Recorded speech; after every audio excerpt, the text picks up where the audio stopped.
हाय दोस्तों, कैसे हैं आप सभी। मैं डॉक्टर आनंद व्यास फिर से अपने YouTube चैनल पर आप सभी का स्वागत कर रहा हूं और आशा कर रहा हूं कि सभी ठीक है, मस्त हैं, एंजॉय कर रहे हैं। और इसी के साथ मेरे साथ लगे हुए हैं financial planning and tax management subject पे।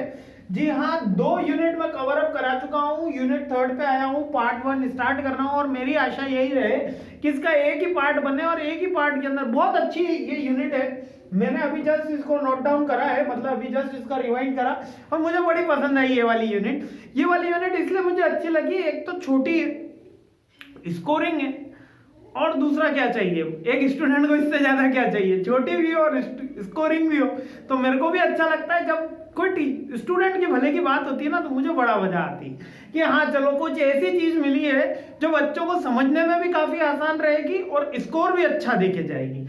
तो ये यूनिट एमबीए थर्ड सेम में कंपलसरी सब्जेक्ट फाइनेंस के अंदर है, बीबीए, बीकॉम, एमकॉम और यूजीसी नेट के अंदर भी सब्जेक्ट आता है। और यूजीसी नेट में मैं कहता हूँ कि एक क्वेश्चन तो इस पर्टिकुलर यूनिट से हमेशा पूछा ही जाता है, मतलब वो ये समझ लो विधि का विधान है कि एक क्वेश्चन तो इस टैक्स प्लानिंग के क्वेश्चन से आएगा यदि आप कॉमर्स से कर रहे हैं, अगर यूजीसी नेट दे रहे हैं। तो आ जाते हैं financial planning and tax management में, क्या हमको स्ट्रेटेजी करनी है और कैसे हमको बात करनी है, सारी की सारी चीजें अपन क्लियर कर लेते हैं। पहला पॉइंट इसके अंदर निकल कर आता है canons of taxation person.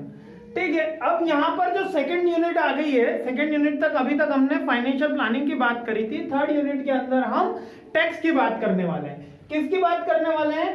Tax की बात करने वाले हैं। तो आपको एक बात मैं बता देता हूं कि टैक्स क्या होता है। नॉर्मल सबसे मुख्य मुद्दा, आजकल तो हर जगह टैक्स काफी बढ़ रहा है और अगर आपको लगता है कि आपने कोई टैक्स नहीं दिया आज तक, अगर आपको ये लगता है कि आपने सर हमने तो कोई भी आज तक इनकम टैक्स पेड नहीं किया, तो आप एक गलत फहमी में जी रहे। ठीक है, कौन सी गलत फहमी है? यदि आपने पेट्रोल भराया है, गाड़ी में पेट्रोल भराया है, तो आपने वैट नाम का टैक्स दिया है। यदि आपने होटल में खाना खाया है तो आपने जीएसटी नाम का टैक्स दिया है। यदि आपने फीस भरी है अपनी, तो एजुकेशन सेस नाम की फीस में टैक्स दिया होगा, जीएसटी तो दिया ही होगा और एजुकेशन फीस भी सेस भी दिया होगा। आज एक व्यक्ति 1000 रुपए कमा रहा है मात्र महीने का, मैं कह रहा हूं बिल्कुल महीने का 1000 रुपए कमा रहा है, फिर भी वो टैक्स पेड करता है। भारत सरकार में जरूरी नहीं कि टैक्स कैसे होता है, तो टैक्स होता क्या है सर, और टैक्स देना क्यों जरूरी है, ये से बहुत सारे मुद्दे हमारे हमेशा जीवन के अंदर कभी ना कभी आते हैं। और एक एमबीए के बच्चे को, एक एमकॉम के बच्चे को ये बेसिक फंडामेंटल क्लियर होना चाहिए। टैक्स 2 तरीके का होता है। कौन कौन से तरीका का होता है? टैक्स 2 तरीके का होता है। एक होता है डायरेक्ट टैक्स और दूसरा होता है इनडायरेक्ट टैक्स। ठीक, एक होता है डायरेक्ट और दूसरा है इनडायरेक्ट। डायरेक्ट टैक्स के अंदर क्या होता है, बहुत इजी है इनको समझना, बहुत इजी है इनको समझना। डायरेक्ट टैक्स के अंदर जो पेड कर रहा होता है टैक्स, जो पेई होता है, अभी तो इसको एसएससी बोलते हैं लेकिन अपन अभी समझने के लिए इसको पेई मान लेते हैं। मतलब मिस्टर पिंटू हमारे जो टैक्स का पेमेंट कर रहे हैं, ये खुद जाके किसी गवर्नमेंट ऑफिस में ये टैक्स पेड कर देते हैं। क्या कर देते हैं? पेड कर देते हैं, यानी कि भुगतान कर देते हैं। जैसे कि इनकम टैक्स, इनकम टैक्स में हम क्या होता है कि खुद इनकम टैक्स की वेबसाइट है गवर्नमेंट की, वो वेबसाइट पर जाते हैं और गवर्नमेंट को डायरेक्टली टैक्स पेड कर देते हैं, तो उसको डायरेक्ट टैक्स बोलते हैं। इनडायरेक्ट टैक्स के अंदर क्या होता है, मिस्टर पिंटू किसी थर्ड पार्टी को, किसको?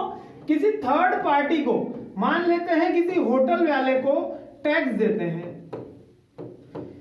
ये होटल वाला कुछ समय के बाद जब ये टैक्स का रिटर्न फाइल करता है, तब ये जाके गवर्नमेंट को ये टैक्स सबमिट करता है, जो यूजुअली 1 अप्रैल टू 31 मार्च होता है। एक हमारा फाइनेंशियल ईयर होता है जो इंडिया के अंदर 1 अप्रैल टू 31 मार्च है। अमेरिका में कैलेंडर ईयर ही कॉमन चलता है, 1 जनवरी टू 31 दिसंबर। ठीक है, तो ये डिपेंड करता है हमारी गवर्नमेंट को जाने के प्रोसेस के ऊपर। यदि वो डायरेक्टली अगर पे ही देते तो डायरेक्ट टैक्स, और इनडायरेक्ट मेथड पे होटल वाले को देके, जैसे कि अपन ने होटल में खाना खाया, रेस्टोरेंट ने बिल बनाया, 5% जीएसटी लग रहा है, वो जीएसटी हम होटल वाले को देते हैं और होटल वाला जब उसका रिटर्न फाइल कर रहा होता है तब वो गवर्नमेंट को जाके जमा कराता है। पहले बहुत सारे टैक्स हुआ करते थे इनडायरेक्ट टैक्स में, अब इन सबका वन नेशन वन टैक्स की पॉलिसी मोदी गवर्नमेंट लाई और जीएसटी लॉन्च कर दिया। ठीक है, इतनी बात क्लियर हो गई। इसमें जीएसटी लॉन्च कर दिया।